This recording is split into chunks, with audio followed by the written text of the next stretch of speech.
I'd like to start by giving everybody a form of prayer. May God's peace and blessings be upon every single one of you. And welcome to tonight's discussion. And I think it's a very important topic. It's an important topic between believers, atheists, skeptics, and those in between. The discussion tonight will examine whether the belief in evolution disproves the existence of a creator, and how Darwin's theory of evolution is utilized, understood, and conveyed in contemporary society. The structure is going to be very simple. We're going to have approximately 20 minutes each from each of the speakers. Then there'll be a discussion between the speakers, followed by a question and answer session. Everyone is mature. Everyone is polite, everyone is tolerant, everyone is compassionate, everyone is a decent human being. We've all evolved to become, get the joke? No? All right. So basically, let me introduce our respected speakers. We have on my right, Professor Jeremy Pritchard. He's an active biologist and a senior lecturer in the School of Biosciences at the University of Birmingham. His research career started in Wales, and currently he focuses on aphids in Birmingham with stops in the USA, New Zealand, and Europe. He has published in many prominent journals, including the Journal of Experimental Biology, Global Change Biology, and Biotechnology Letters. His expertise is in how plants grow and are affected by changes in environment, the stress, including insect pests. His expertise is also in evolution and creationism, and he teaches in teaching and learning strategies at the school and university. He's a card-carrying Darwinist. I don't know what that means, maybe we'll find out today. And is involved in teaching evolution at all levels, from primary school to University of the Third Age. Please give him a warm welcome.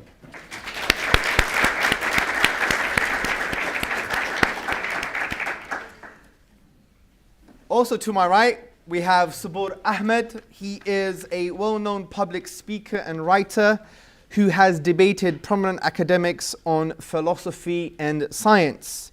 He is currently pursuing postgraduate studies in philosophy and has a particular interest in the philosophy of biology and is specializing in this field. He is also the co-author of a forthcoming book called Failed Hypothesis, Essays on the Philosophy of Science, Atheism, Consciousness, Darwinism, and Islam. So, I don't know who's going first. I do apologize. Professor, if you don't mind, please, the audience. Thank you. Thank you. Okay, so nice to be here. Nice to talk to you about this. The question wasn't quite as specific as you just heard there. It was, as opposed to me, was does evolution undermine God? And in my philosophy, no, it doesn't. So, you know, we can all go home. Now, I have beliefs and not beliefs, and I have a view of the world. But I thought what would be useful is to briefly, if we're talking about the relationship between religion and science, I thought it would be useful to briefly give an overview of how I see science as coming to where it is now from, say, the ancient Greeks. Okay, because I think unpicking and understanding where we are now and how we look back helps us understand the type of question that you're posing tonight. So Darwin's great insight, from my view, is that he provides us with the so-called tree of life.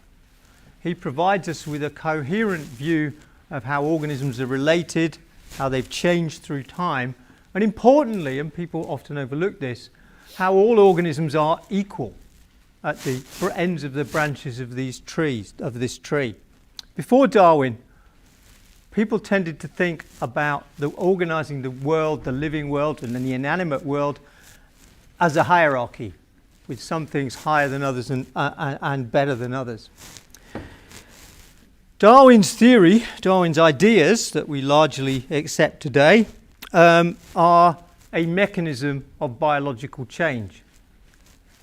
Over the history of how we came to the position that we accept largely today, the history of this is not the history of how the mechanism developed, the ideas that Darwin had, but whether change had happened at all, biologically or even in the geological world.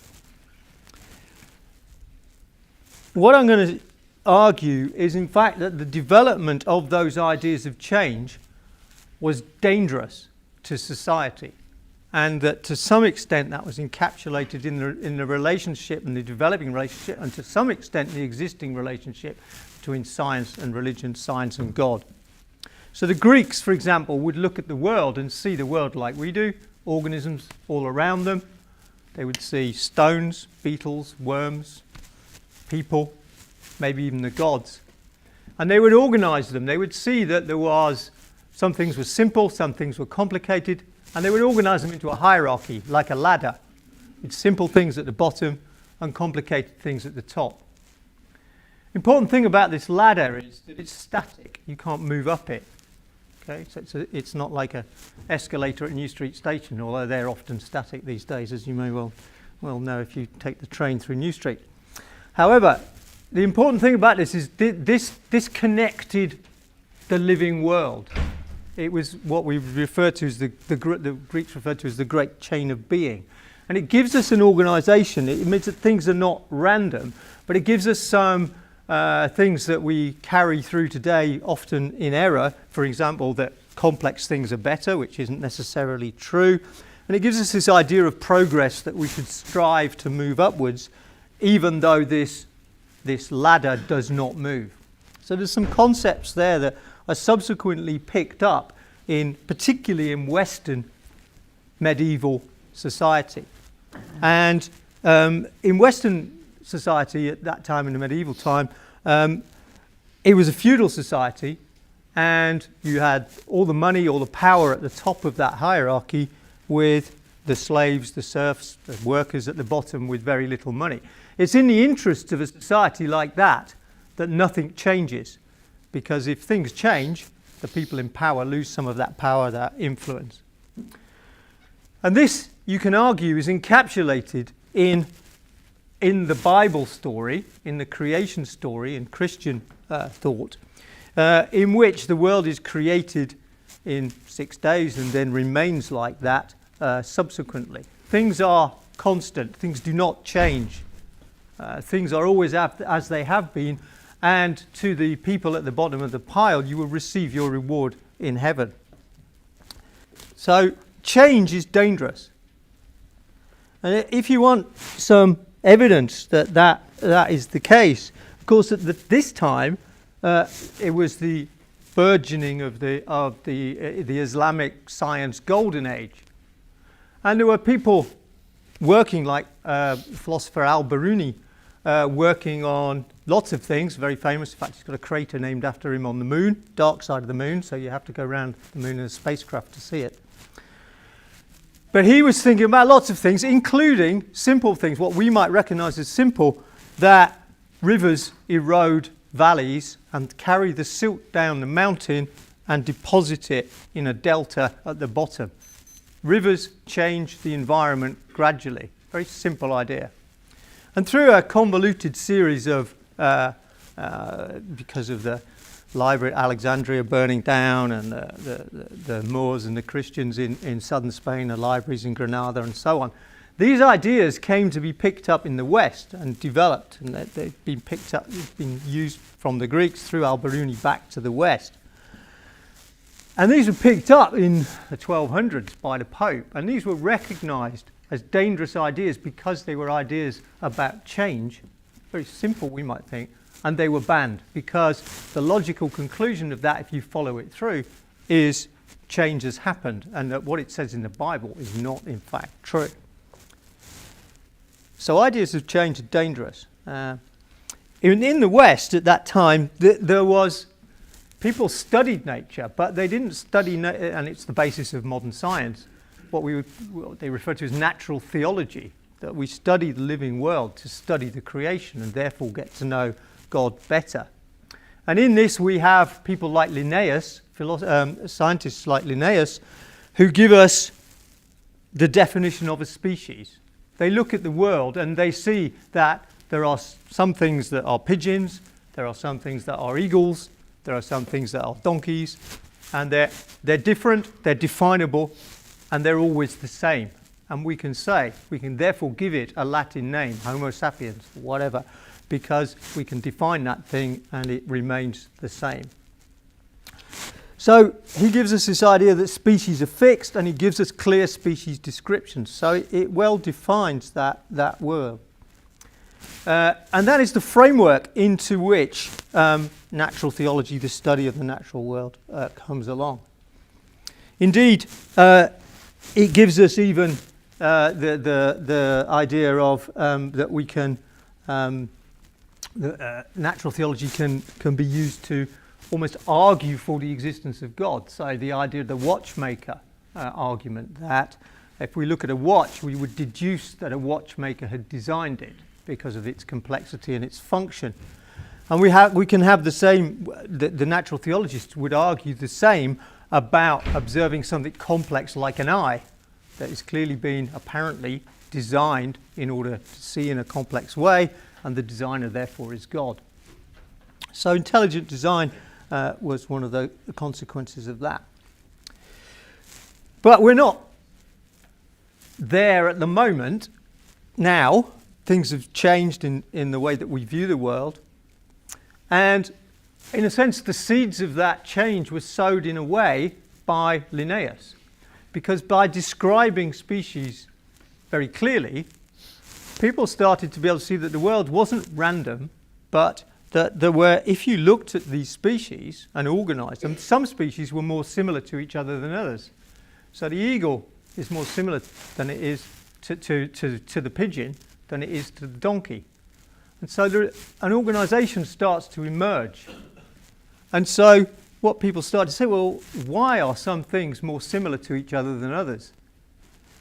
And one of the answers was descent with modification from a common ancestor. So there was a common ancestor, and then there were changes to this ancestor. There was a split, there were now two species, and so on, down. So that diversity comes from descent with modification from a common ancestor. There was not a mechanism for that, necessarily. It was just a description of a potential phenomena. And other things happened. Galileo removes the world from the centre of the perfect universe, the perfect spheres. The microscope sees new worlds in drops of water. Voyages of discovery to the other side of the world see organisms, animals not mentioned in the Bible, and so on. And within society, we started, particularly in Birmingham with the Lunar Society, we started to get ideas about change in society. The Lunar Society, a group of people used to meet in Birmingham, discuss ideas about change in machinery, ideas about change in society.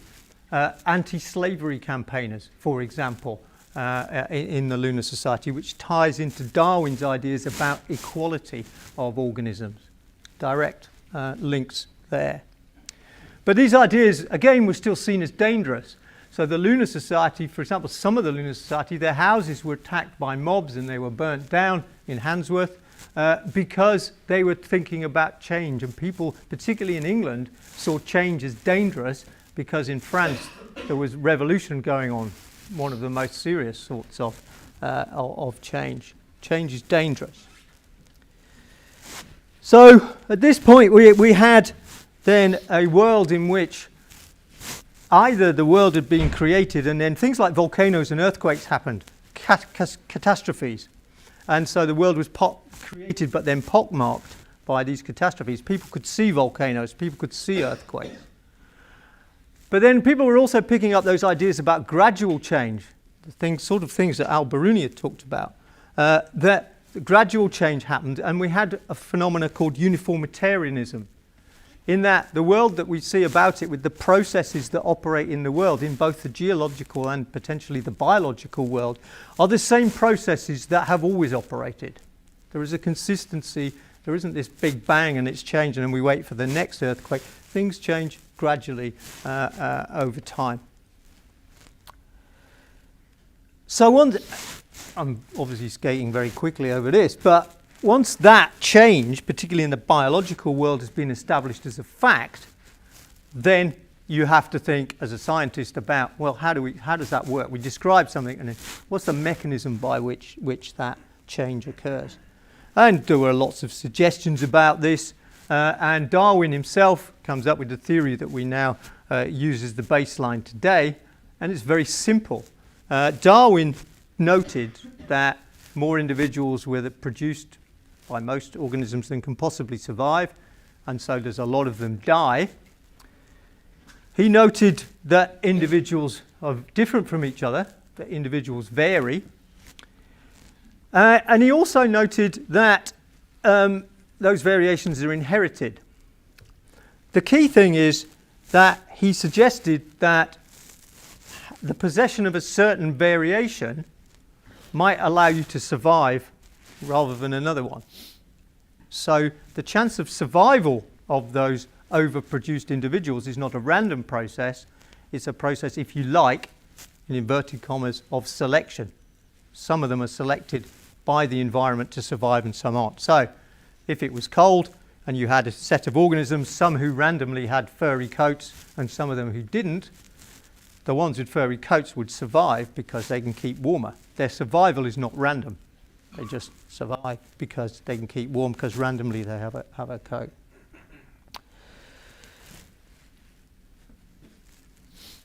So at the time Darwin was writing, the Victorians viewed the world as if you like, one view of it as a pastoral idyll. It was a beautiful place. Nature was lovely. We had lambs gambling in the field, trees, we had grass and waterfalls, birds singing. Beautiful place to be. A lot of the reaction to these mechanistic ideas about biological change come from a reaction against that. How can beauty be created by death and destruction? And so this is why you may be familiar with the phrase, but if not the poem, but the phrase "nature red in tooth and claw" by Tennyson. And it's essentially a diatribe, that's probably too strong a word, but a cry of despair from a man who feels that his religion has been taken away, that God has been taken out of the equation, because God has now been separated from the physical world. And it's interesting, actually, and I didn't realise this until quite late, because I thought Tennyson's poem and this cry, which reflected this debate that was going on in society at the time, I thought it was post-Darwin's publication. But Darwin published in 1859, but that poem by Tennyson was published in 1842.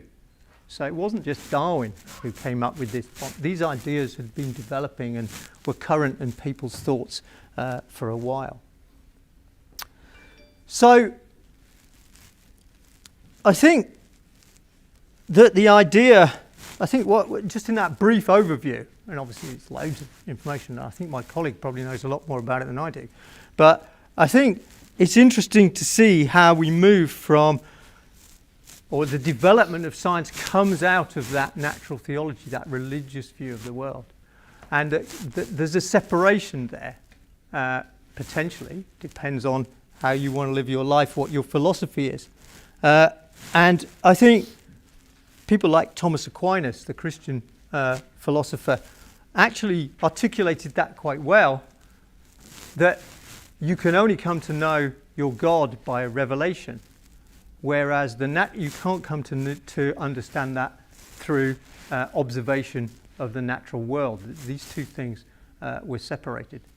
And I have Christian friends that I speak to about this, and that is their view.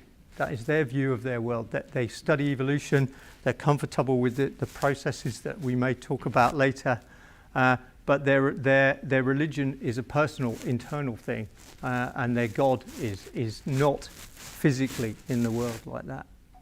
Not my words, the words of other people. Anyway, I hope that is an interesting overview of where I see some of these ideas come from. Interested in people's thoughts and the follow-up. Thank you for listening.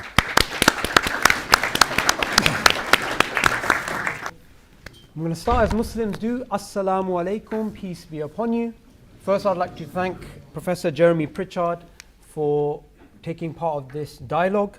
And also, the Prophet Muhammad, peace be upon him, said, whoever doesn't thank the people does not thank God. So, alongside him, the Birmingham ISOC and also Beacons of Sanctity, and all of you tonight for attending. So we start in the name of God, the Lord of mercy, the giver of mercy.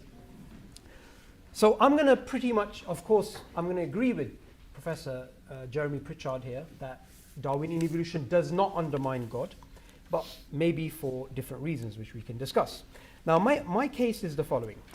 Darwinian evolution does not undermine God. Evolutionary biology works in a neutral framework, in a metaphysically neutral framework. What does that mean?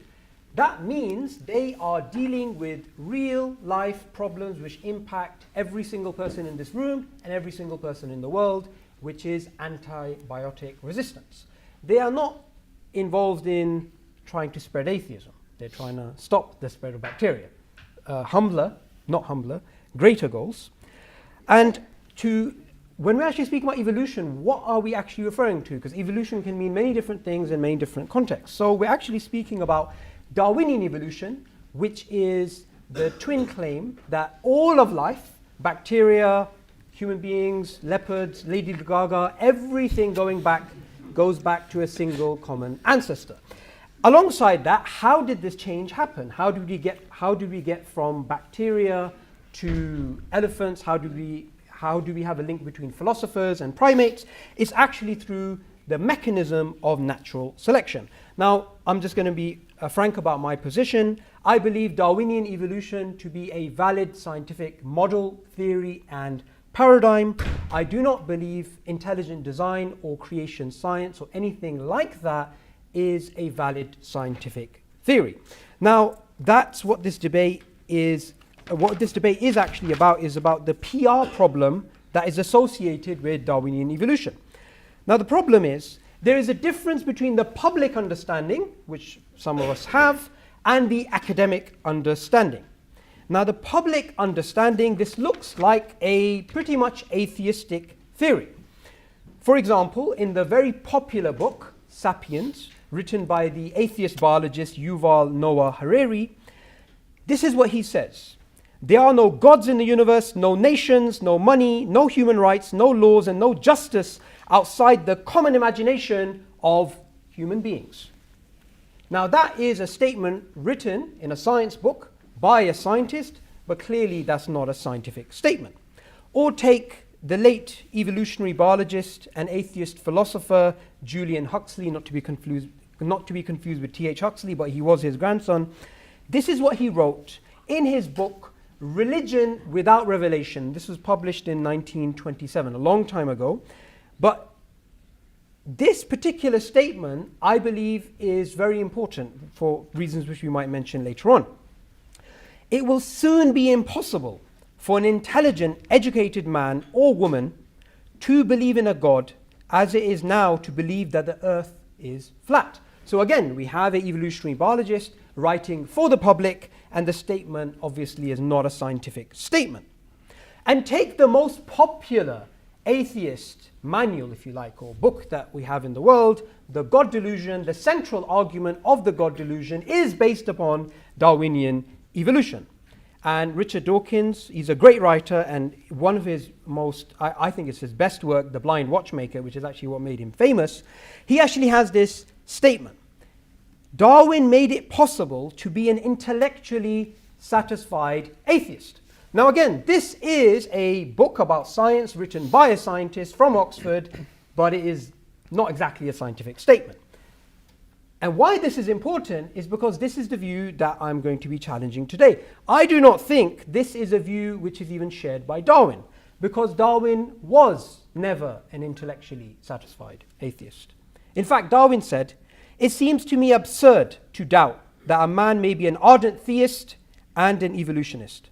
Now, Darwin had a very complex sort of relationship with God. And we need to take into account the words of John Headley from Oxford University, a professor of science and religion there.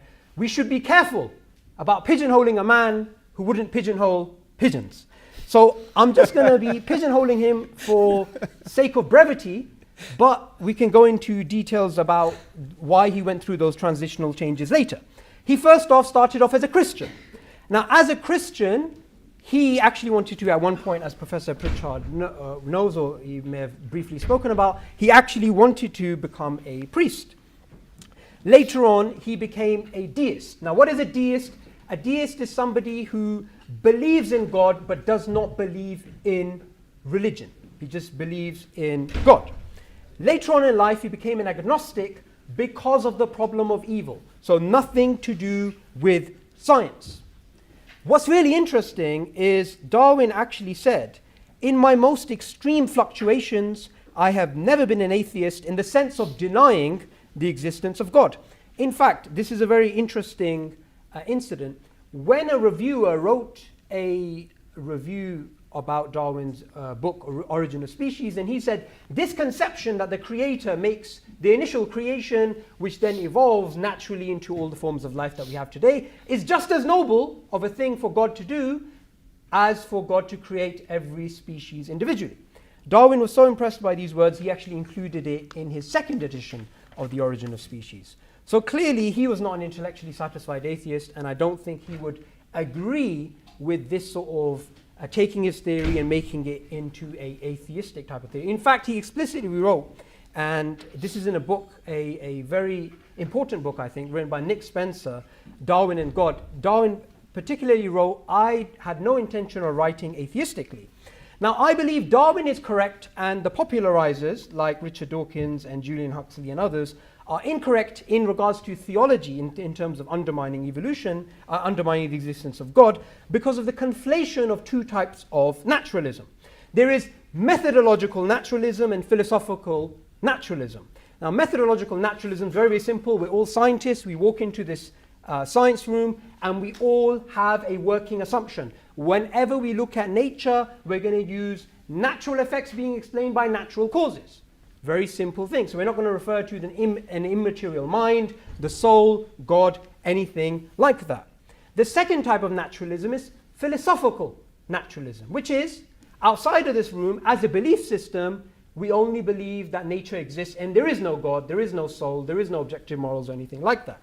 Obviously, these are two different things. One is a working assumption in science, and two, philosophical naturalism is actually a belief. Now, methodological naturalism is actually very controversial. Well, it's not controversial. It's been made to appear controversial. But this is the very reason why I mentioned earlier that I do not believe intelligent design as a theory to be science, because it's not in line with methodological naturalism. Now, what Elliot Sober, an atheist prominent philosopher of biology, what he explains about this particular conflation is this. Evolutionary theory is neutral in regards to the second definition of naturalism, which is philosophical naturalism. It only adopts the first. He also has a very important statement about this. The theory of evolution does not rule out deism, the thesis that God starts the universe in motion and forever after declines to intervene. But the theory does not also rule out a more active God whose intervention into nature fly under the radar of evolutionary biology. So this is very important to understand. Whenever a scientist is working within his field, a reference to God or anything metaphysical is something that they obviously cannot do. And Scott Todd he's another evolutionary biologist, and he explains this, and I think in a bit more clearer terms. Even if all the data points to an intelligent designer, such a hypothesis is excluded from science because it is not naturalistic. So that's methodological naturalism. Of course, the scientist as an individual is free to embrace a reality that transcends naturalism. So just to give you a brief example, Darwin was against slavery. He actually hated slavery. He considered it one of the great evils. Now, obviously, that is not something which is based on science. That is his philosophy. That is a view that he holds that's nothing to do with methodological naturalism. Because from a methodological naturalism point of view, evolution has made us be moral purely as a collective fiction to help us survive. Now, obviously, you can have moral views outside of holding methodological naturalistic views. Now, the idea that evolution undermines God, that's obviously been cleared. But what I want to do in my last couple of minutes is focus upon, I think, a more important question, which is, does evolution undermine the Abrahamic God? Because obviously, as we mentioned earlier, it doesn't undermine the deistic concept of God. It doesn't undermine the theistic concept of God. But does it undermine the Abrahamic conception of God? And the answer is very simple. Yes and no. It's yes if somebody has a misunderstanding about what science can achieve. And if somebody thinks that science gives us absolute results which do not change. No, if they have an academic understanding of science, if they actually understand the philosophy of science, which is that science gives us working models about the world, which are then replaced by other models, and science has a working assumption of methodological naturalism, and it also has many other multiple assumptions in the theories that it actually proposes. This is explained well in Philosophy of Science, a New Introduction by Oxford University. This is all mainstream stuff by the philosopher Gillian Barker and Philip Kitcher. Science is revisable, hence to talk of scientific proof is dangerous, because the term fosters the idea of conclusions that are graven in stone. So whether you, I'm going to use some complicated language I can explain a bit later, whether you hold a view of scientific realism or what's known as scientific anti-realism, both camps, and this is a pretty much consensus in the philosophy of science, that science doesn't give you absolute results which are written in stone. Theories can be revised, theories can be changed, and if you look at the history of science, if we look at chemistry, physics, and biology, we have this constant evolution, we have this constant change like the professor was highlighting. This is even highlighted by the Oxford professor Richard Dawkins in his book A Devil's Chaplain. We must acknowledge the possibility that new facts may come to light which will force our successors of the 21st century to abandon Darwinism or modify it beyond recognition. Now, it's the first time I mentioned the word Darwinism, so we need to separate out some things. Evolution simply means biological change over time, and Darwin proposed the idea of universal common ancestry along with natural selection being the main driving force. But as the professor pointed out, the idea of common ancestry or universal common ancestry was known before Darwin. In fact, Professor Monier Williams from Oxford University, a professor of Sanskrit at the time of Darwin, he actually said the ancient Hindus were Darwinists 3,000 years before Darwin. So the idea of universal common ancestry goes back obviously before, but Darwin proposed the actual mechanism, which is sometimes referred to as Darwinism, sometimes referred to as neo-Darwinism. So we should not neglect the philosophy of biology and the philosophy of science when we are trying to understand these issues. So Darwinian evolution does not undermine theism, deism, or even the Abrahamic God. You can be somebody who believes, and I actually know of Muslims who are working within the field of evolutionary biology. They're working with the Quranic paradigm, which is that if you save a life, you save the lives of all. When evolutionary biologists are working across the world, they're trying to save lives. They're not involved in these sort of theological disputes. So you can say, yes, common ancestry in some aspects in terms of the tree of life, not all obviously, but in some aspects may conflict with my personal belief, but I can accept it as a valid scientific model and contribute to this field. Now, Darwinian evolution, according to a mainstream understanding of the philosophy of biology, is a framework which is based on a probabilistic framework which has assumptions, and they are valid disputes at a conceptual and a scientific level. Now, philosopher of biology, Elliot Sober, he explains this in his book Evidence and Evolution, published by Cambridge University, again a mainstream textbook on this issue, the philosophy of biology, and he explains the tree of life is based on a probabilistic framework. So like the professor was mentioning earlier, things which look similar There's the assumption that they have a common ancestor, which is known as homology, but that assumption of homology is something which has which has not a rival, but there's a complexity in there. There is a challenge in there, which is homoplasy, that we have similarities at a biochemical level, at a genetic level, at an anatomical level, at a linguistic level, even at a psychological level, which are not due to common ancestry. So what he says in regards to this is, both of the following thoughts are therefore naive. Humans and chimps must share a common ancestor because they're so similar, and humans and mushrooms must have arisen independently because they are so different. There is no must within a probabilistic framework. Now, not to take his words out of context, he does believe in human-chimp ancestry, and he does believe it to be true in the literal sense. What he's saying here is, from a scientific point of view, from a philosophy or biology point of view, what science can lead you to is it's based on a probabilistic framework. There are also assumptions within the theory. It is based upon the assumption of gradualism, and also that natural selection is the main mechanism, but obviously there are other things at play, like genetic drift, and that mutations are random. It was a conference in 2016 in November with the Royal Society members, where they came together, the oldest and the most prestigious society in the world. And the central question that they were discussing was Darwin right in terms of natural selection? Now, some of the biologists were saying, yes, he is. Some of them were saying no. Right now, as it stands, I would say the vast majority of biologists across the world believe Darwinian evolution is the correct mechanism. The reason why I'm highlighting these changes and these differences is to show that that's just the way that science actually works. And till today, we still have biologists like Masatoshi Nai and like Eva Jablanka who are trying to put forth mechanisms which they believe are alternative to Darwin, such as neo-mutationism and neo-Lamarckism. Now, I am not endorsing any of them. I am only highlighting that they exist. This is to show that that's the way that science actually works.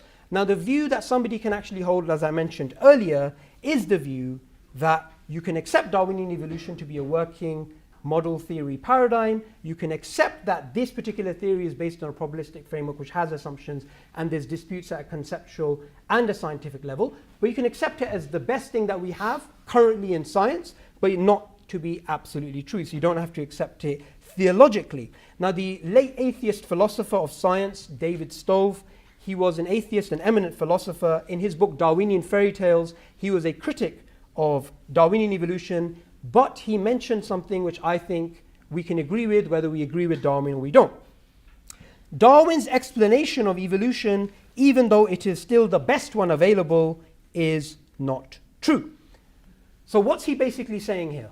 Like I mentioned previously, there's two particular ideas here. There's universal common ancestry, which is pre-Darwinian, but Darwin also endorsed it, and there's the Darwinian mechanism. So he's referring to the Darwinian mechanism. He thinks it's the best one available, but it is not true in the absolute sense. So just to summarize, evolution does not undermine God. This is based on a conflation of two types of naturalism, methodological and philosophical naturalism. Evolution does not undermine a deistic concept of God, a theistic concept of God, and nor does it undermine an Abrahamic concept of God. This is based on the misunderstanding that science gives absolute truth. Science is based upon what is known as the problem, is based upon induction, where you take a set of observations and you make a general conclusion.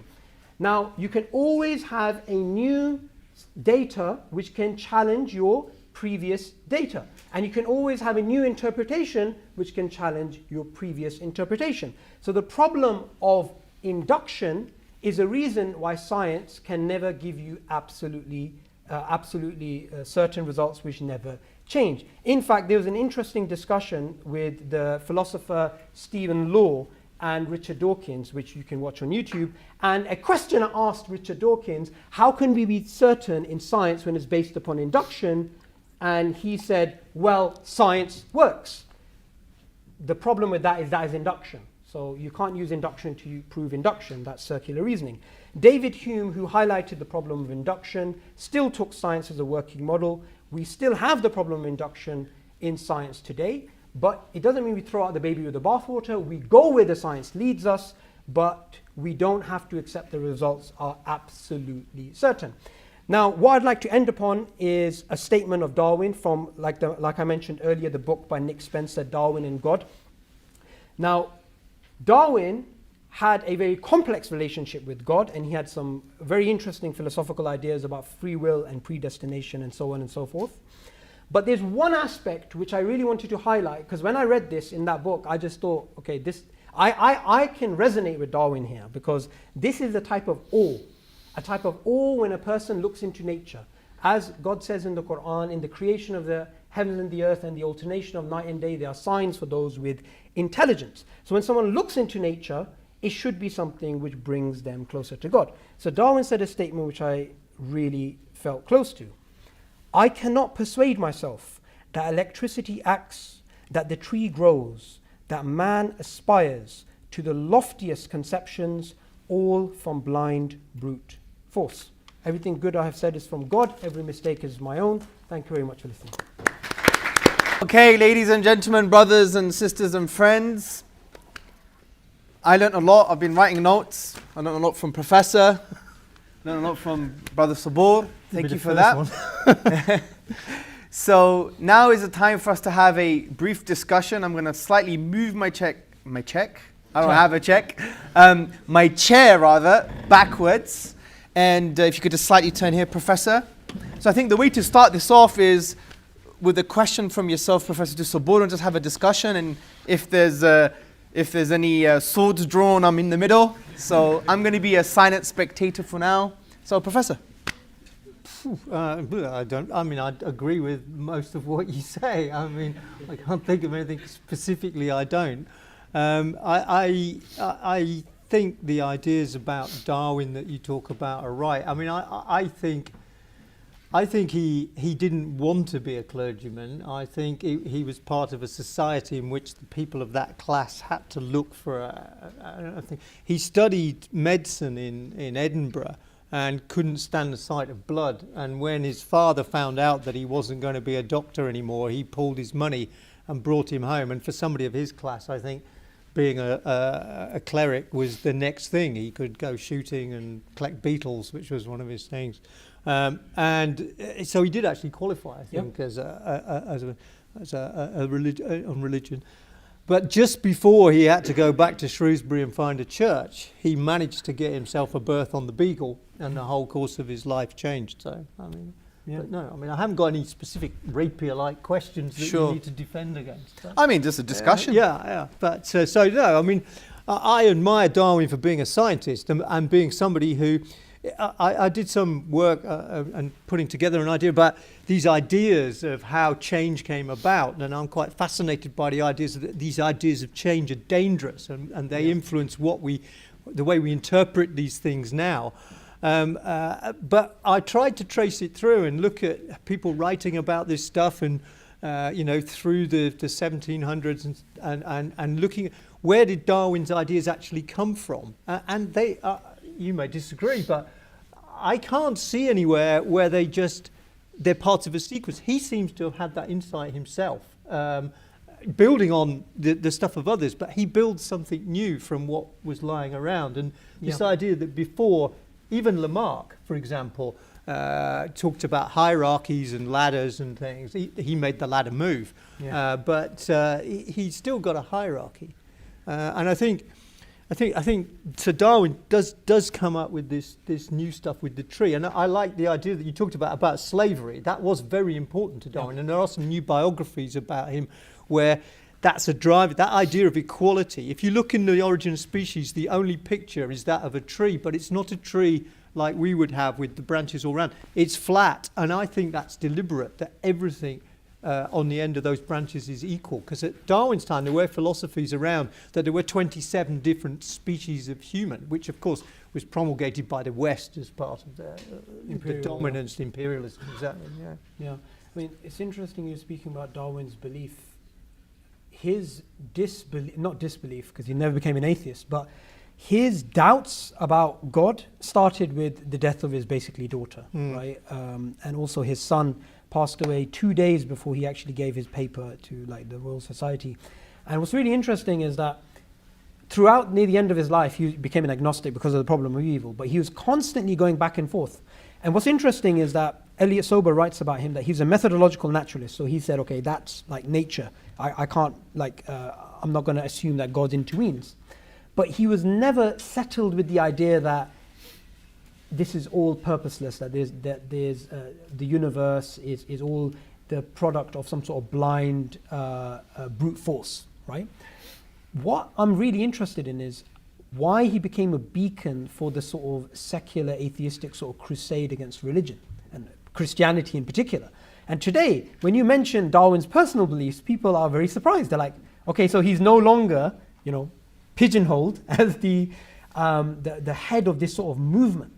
And when I read works like, well, if you consider it works, The God Delusion, and you just find Darwin so prominent in there. And I think Darwin would not be happy with that, with his name being used in such a manner. Yeah, I think that's right. I mean, I think Darwin has become this cipher that we defend, and you know, you can't say that because Darwin said it in an almost, you know, religious fervour sort of way. It's worth remembering Darwin was wrong about a lot of things. The 6th edition of The Origin of Species, actually Darwin was, which is the last one that Darwin contributed to, Darwin was searching for a mechanism. Because you mentioned neo-Darwinism, which is the synthesis of modern genetics with Darwin's ideas about differential survival. He didn't really like the phrase natural selection because it implied a selector, whereas it's actually life or death depending on the environment. And Darwin was looking for a mechanism by which this variation is inherited. And Lamarck's ideas, which were obviously wrong, about inheritance of acquired characteristics, the classic thing of a giraffe stretching its neck to reach some leaves and therefore then having an offspring with a longer neck, had been disproved before. If you cut the tail off a mouse, it doesn't have a baby with no tail. If you lose your finger, you don't have children with no fingers. So this inheritance of acquired characteristic isn't true. But Darwin came up with an idea and it's called germules and pangenesis. And it's in The Origin of Species. It's been disproven. Yeah, and although it's interesting, I used to think that, and I still do broadly, but I set my first year students an essay called Is Epigenetics the New Lamarckism? Yeah. Because there is therefore, those of you who know about genetics, that your genes could be switched on or off because it's cold or warm and it helps you adapt to the environment. And people are now finding out that some organisms, their offspring, be they plants or people, have an altered, those genes are still switched off. So the environment, they've acquired a characteristic because of the environment, and then they pass that on to their offspring. And by some definitions, that's Lamarckism. Yeah. Of course, it doesn't cascade down the generations in the same way, and it doesn't change the genetic code. Well, it's definitely not progressive, because that's one of the ideas of Lamarck, which we don't have evidence for that. Things are getting more, and complexity is obviously confusing. But what's really interesting is when it comes to actually Lamarck's ideas and you know the way he was ridiculed for almost 200 years. But if you read Darwin actually flirts with the idea of acquired characteristics. He's finding it difficult to understand the inheritance process because there was no mechanism. At the time Darwin was writing, Mendel had done his genetics, so the genetics was there, but nobody had realised the significance, partly because Mendel was talking about round and wrinkly peas, so you were either this or you were this, whereas as you said in your presentation, we're talking about gradualism, and that you can't be a little bit more wrinkly, and so the genetics was wrong. It was qualitative changes rather than quantitative changes, and it wasn't until later that we came to understand that genes can have many effects and many genes can have single effects. You know, so many genes affect your height, for example. You wouldn't be this tall or this tall. There's a whole gradation. And when that came, people realised in the 20s and 30s that was could be combined with that was the mechanism. Then we get the neo-Darwinism that is, as you say, the paradigm today. Yeah. What's, I think, very important for people to take away as well is the distinction between methodological and philosophical naturalism, because that is, I think, central to the whole confusion between science undermining God, Darwinian evolution undermining God. And this is why I think it's very important to bring in philosophy of science within science. This will narrow the gap, as you know, between the popular understanding and the academic understanding, and also that it'll help people to appreciate that there's different ways of looking at the world. It's not just, let me just put on these lenses of science, right? There's other ways of actually acquiring a truth. I remember a few years ago I had a conversation with someone, and I said, do you believe in God? And he said, I believe in science. He said it in a very religious way. But can science pay your bills? Can science tell you what's right and wrong? Can science tell you if Plato existed? That's testimony. So there's many different routes of knowledge, and I think this is why science has done so many great things in our contemporary society that we just put all our eggs in that one basket. So how do you see that sort of playing out in the next couple of years in the way people think? Well, I think the key point is the one that you made when you spoke about uncertainty and science and proof. We can never prove anything in science because we work with statistics, we work with probability. So and that's why scientists don't come over very well on the radio when they're against a politician. And you say, well, if I eat this food, will it give me cancer? And somebody might say, yes, it does, because it happened to my child. And the scientist will say, well, and the interviewer will say, well, does it cause cancer? Well, it might do, and it might be 1 in 100 chance. So you can't say it doesn't. And I think that understanding of science as a way of dealing with uncertainty and trying to, in a way, science is a way of understanding how uncertain we are in something that we observe, and that's how we organise the world. I think the interesting, and we haven't really touched on some of these ideas, but I mean, you mentioned a bit about morality, for example.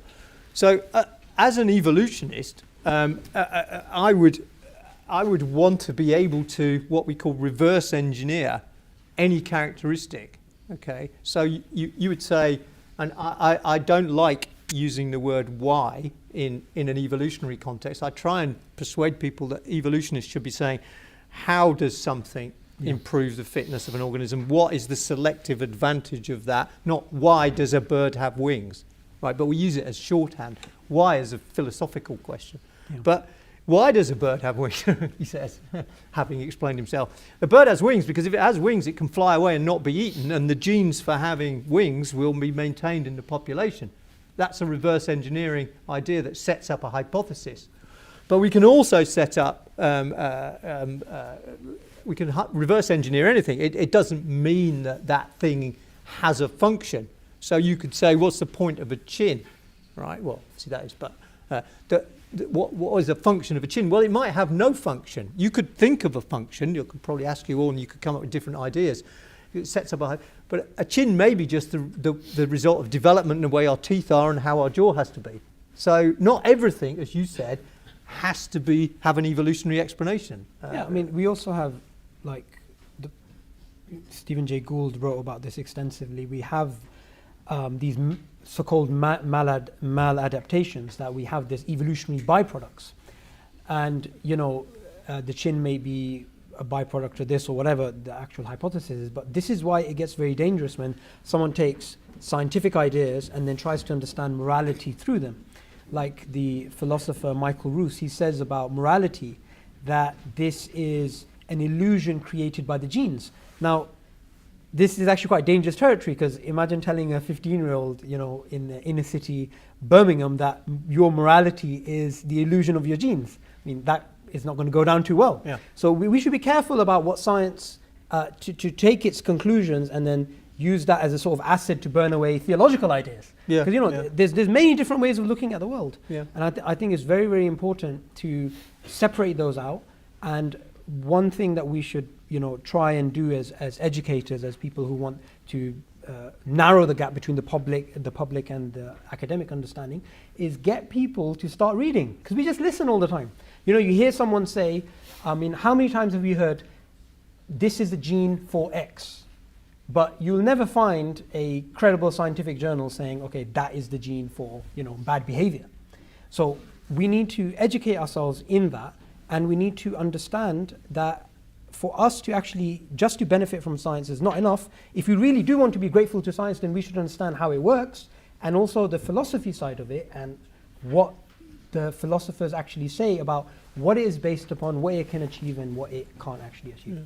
I think that's right. I mean, I think it's an interesting discussion to have about morality and free will, as you touched on, because our brains give us a much more nuanced view of the world, and we have a view of the future. We have a view of the cell of ourselves.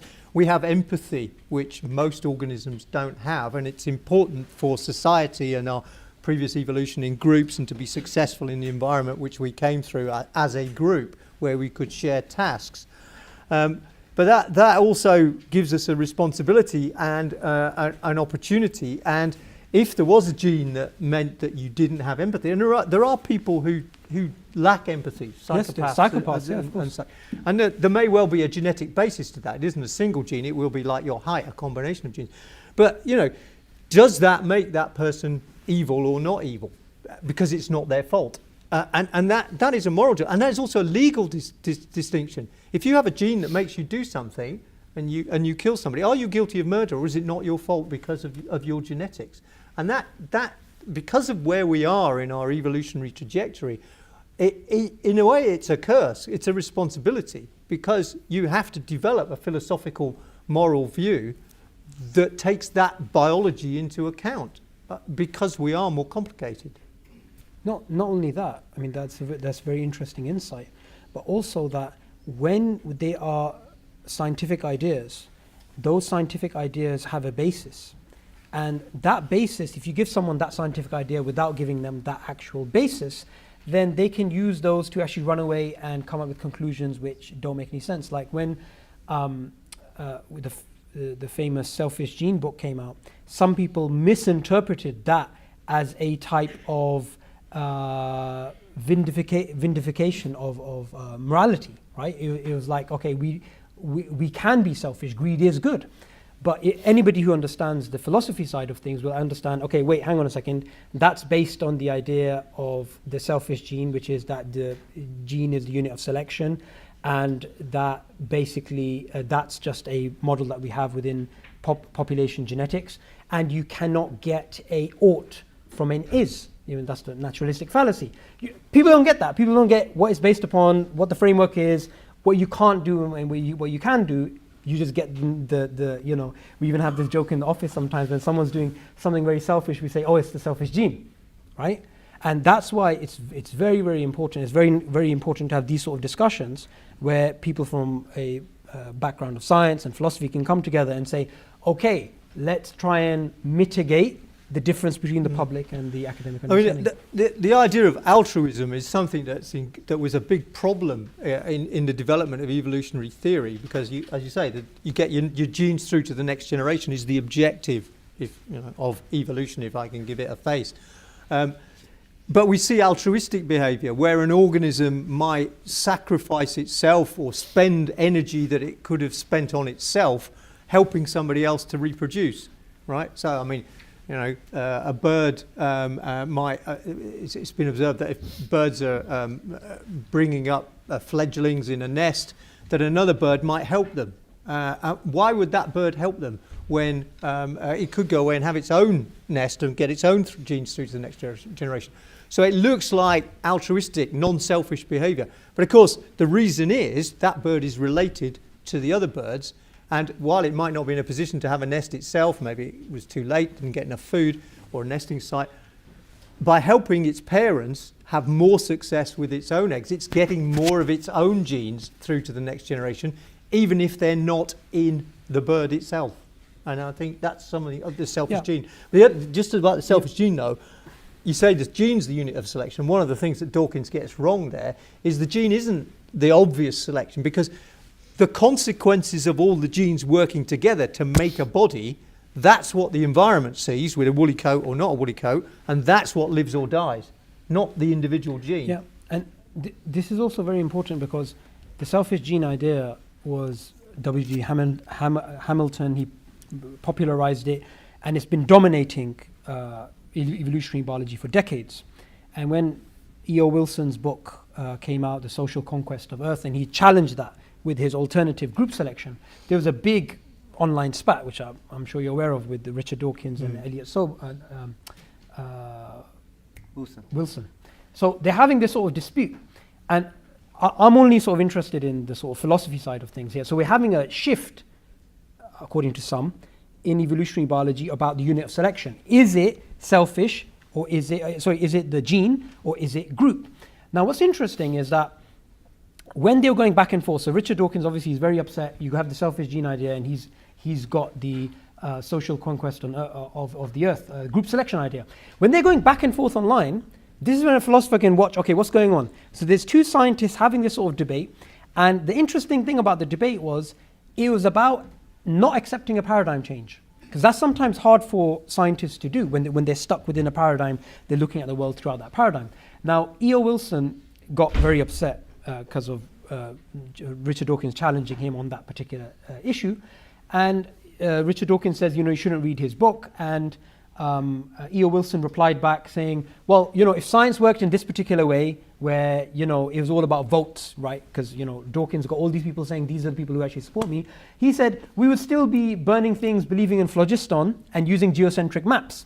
So sometimes scientists and credible scientists can get involved in discussions because they get stuck within a paradigm. And Thomas Kuhn wrote a very important book about the scientific structure of revolutions, is that sometimes scientists can get involved in what's known as normal science. So they're getting involved in this process, and they're looking at the world through a paradigm. And then when a new paradigm comes, like say Darwinian evolution as a mechanism is being challenged by Neo-Lamarckian evolution, or Masatoshi Nai's neo-mutationism, or evolution by by genetic engineering, by I've forgotten his name. So any of those paradigms, it's actually, according to Thomas Kuhn, a almost impossible religious experience, right? To change from one paradigm to another, because it's been working so well. And we saw this at the beginning of the 20th century with quantum theory and classical mechanics, Newtonian mechanics, that some of the scientists just did not want to accept. And plate tectonics. So I will have to do a paradigm shift right now. And I think it's time. We have about 7 minutes for question and answers. He's but that was an amazing discussion. I think a round of applause for that.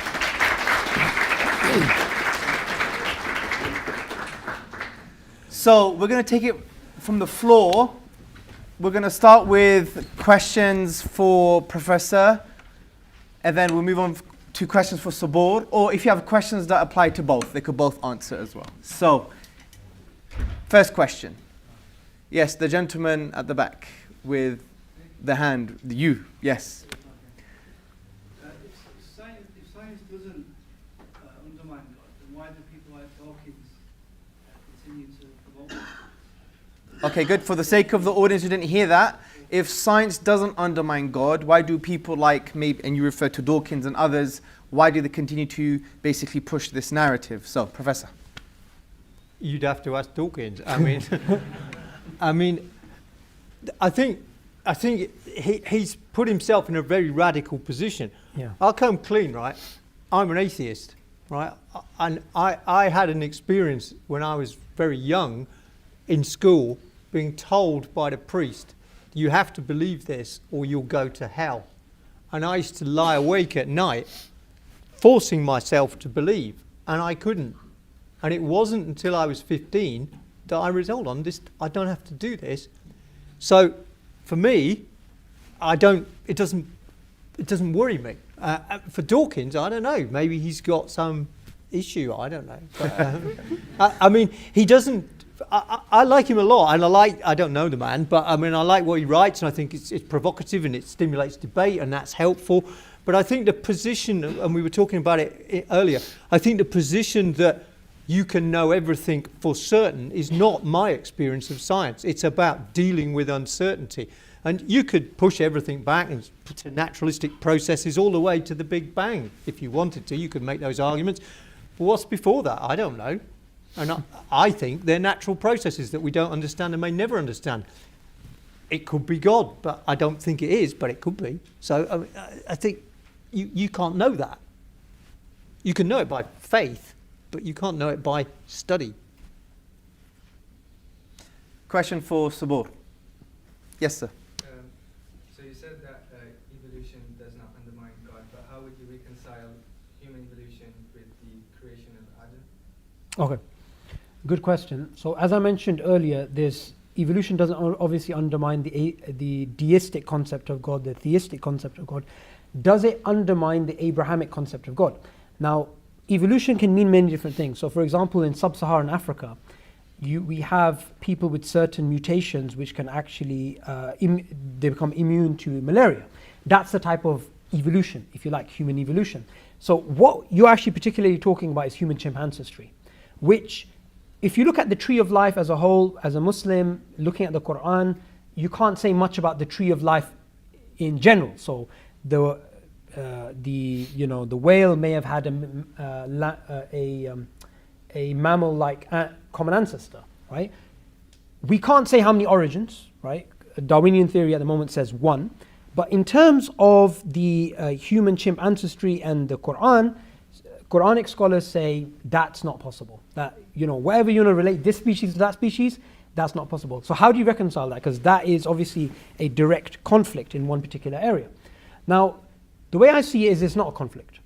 It's a conflict if you believe science gives you absolute certainties, because you have two different ways of looking at the world. So one way of looking at the world is this. Okay, I'm only going to use science. Now, what does science actually say about human chimp ancestry? Regardless of what you hear on, YouTube videos refuting evolution, there's this scientist who disagrees, this scientist who disagrees. It's actually a complete consensus amongst evolutionary biologists that human chimp ancestry is true. Like I mentioned earlier, based upon the assumption of homology. Their similarities are due to common descent. That's there. There's no skirting that. So how do you reconcile that? Well, if you believe that that's based on a probabilistic framework, right? And that's based upon the assumption of homology, that similarities are due to common descent. And like I mentioned previously, we also have the problem of homoplasy, that we have similarities at a biochemical, genetic, and anatomical level, which are not due to common ancestry. And there's lots of evolutionary biologists who've written about this.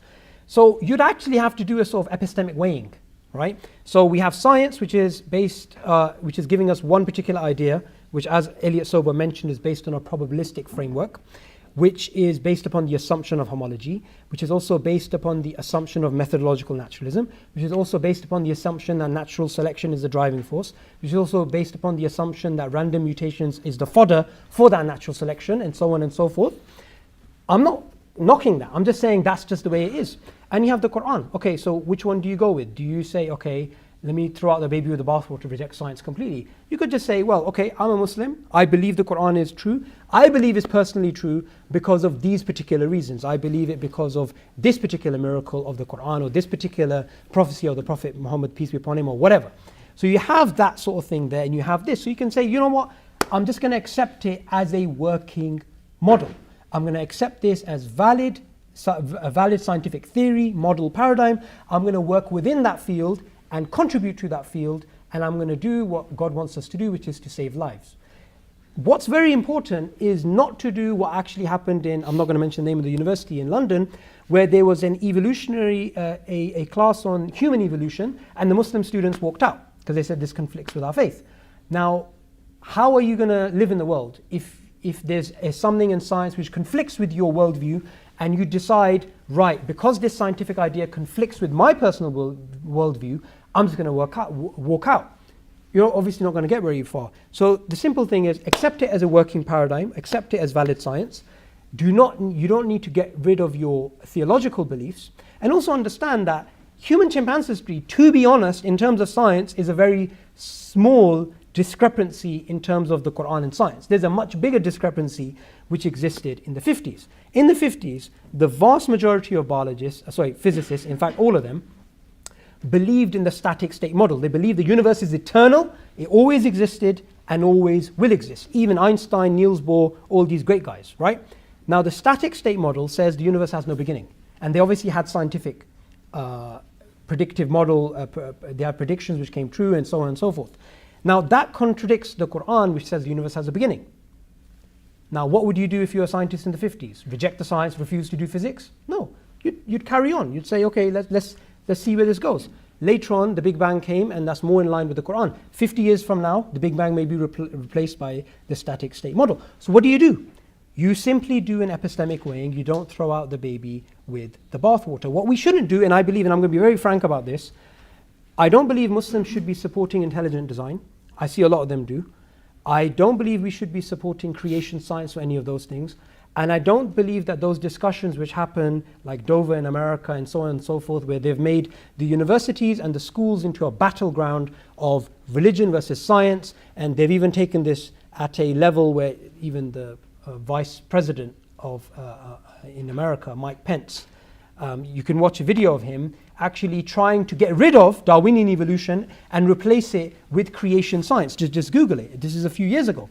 We don't want Muslims to get involved in those sort of discussions. We just want them to get involved in science, do science, try to save lives, do what you can, and understand that something which, is made up in terms of, okay, this is what we believe that happened billions of years ago, millions of years ago, 67 million years ago, there was a split between human beings and chimpanzees or whatever. How is that going to stop you on a day-to-day level to not get involved in things like antibiotic resistance, which if we don't solve, will actually take us back to a new dark ages? And just a few months ago, I had a meeting with a prominent and one of the most prominent people working in this field at the moment, Dr. Fareed Khan. And he's an evolutionary biologist who's a Muslim who's working on this particular issue of antibiotic resistance.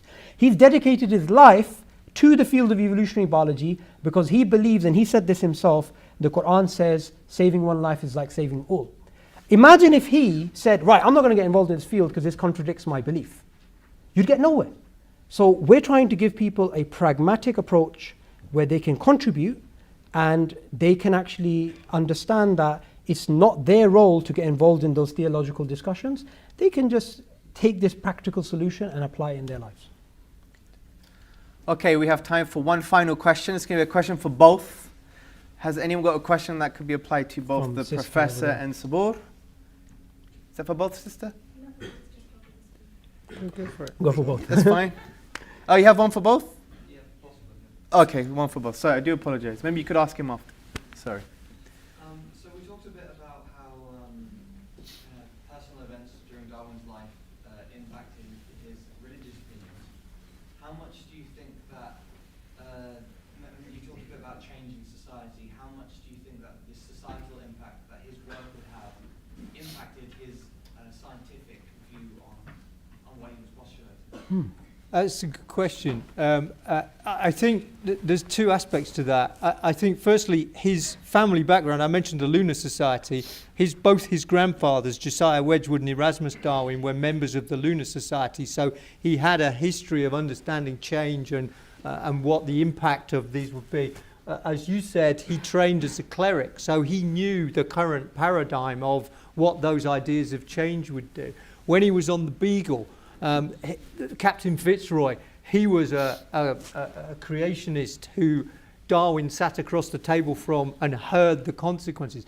Darwin's own wife, Emma, was effectively what we would recognise as a born-again Christian today. So he was exposed to those ideas.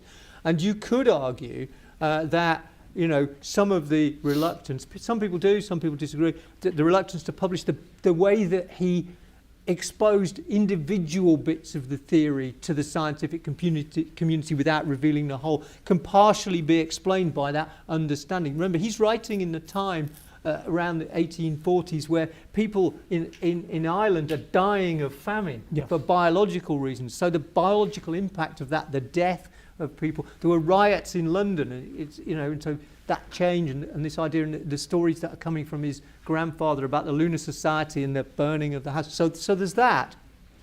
But I also think you can flip it and talked about the slavery and things and the fact that he's thinking about his biology and his ideas of change and how things are, and we touched on the morality a little bit and the way that organisms are equal and that humans are equal. I think he was very aware of that, and to a certain extent that was one of the things that he wanted his science to say. And I think he would have been very disappointed with the way that there was a direct relationship with the way his ideas of superiority and strength was used all the way through to the Nazis and the final solution, which can be directly traced back through philosophers like Nietzsche. And that would have really upset him.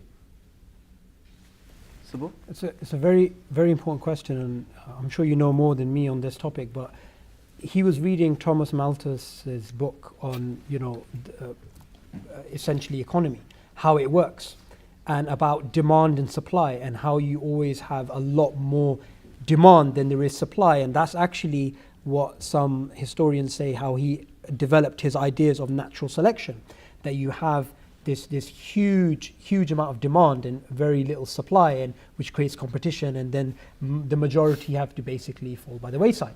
So he was impacted by those ideas, and interestingly, he was also impacted by the general idea within society, which was that they were moving away from this type of they were moving towards this sort of belief about the world, about progress, right? That things get progressively better. And like Professor Jeremy Pritchard explains he explained today, but also he's got a really important TED talk on this, where he explains about how everything is on the same level from a Darwinian point of view, that you don't have this is better than that. Interestingly enough, there's some academics who've interpreted that he had some of the old remnants of the ideas of the great chain of being. He still believed in these sort of ideas of progress.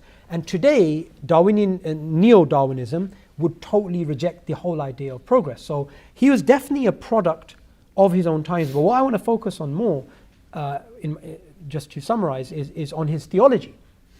His theology, if you actually look at some of the, and there isn't really much work on this, but if you look at the letters that he wrote personally to people like Asa Gray and others, he actually said, my theology is muddled, because he wasn't happy with the idea there is nothing, like total philosophical naturalism. He wasn't happy with that. But then at the same time, he just couldn't understand why there was so much suffering. And he'd gone through personal suffering in terms of his own illness, and in terms of the death of his daughter, Emma Wedgwood, Emma Darwin. And that was his wife, wasn't it? Yeah, but his daughter was called Darwin. Yeah. Darwin. So she's buried in Malvern, if you want to go and visit the grave. So that really hit him. In fact, that you could, because it's quite hard to reverse engineer what basically happened, but the problem of evil was a big problem for him. And I'd just like to just highlight there that the problem of evil, I think, is something that we should look into the views of Darwin and also consider as Muslims, that the Quran gives us an answer about the problem of evil in chapter 18, about God being the wise. It's not just about God being all powerful and all loving. And in fact, Darwin just keeps bringing up this issue again and again. He just keeps saying, I just do not understand how God can be all loving when this particular suffering is taking place. Now, interestingly enough, he was reading a lot about philosophy. He was actually reading about what's the name of that philosopher? Kant. He was reading about Kant and reading about others and reading about free will and predestination. And so, he was a product of his times, definitely. And I believe that if he was here today, then on the minimum, he'd want to, I believe, read the Quran, simply because he wasn't afraid of reading other people's worldviews in order to sort of get a more broader picture. And which is actually one of the things which you can say about Darwin, was that he was a compiler and a synthesizer, because he took his ideas from people like Charles Lyell, which was about plate tectonics, essentially, how old the earth is. He took ideas from theories about economics. That's how you got a bit of natural selection. He took certain ideas about language, and he applied that to evolution, and he made a comparison between the evolution of language and the evolution of species. So he was a synthesizer, and I believe that we should all in that way be open to read the works of other people, so we can actually gain more knowledge. That's a really good note to end. I think it was an amazing discussion. These are the type of discussions that we all should be having, especially on campus. And I'd like to thank Professor Pritchard and Subboor Ahmad for being very polite and courteous, and it was an amazing discussion. I've learned a lot. Thank you very much for your time. We're slightly over time. I do apologize, but I think they both deserve another round of applause.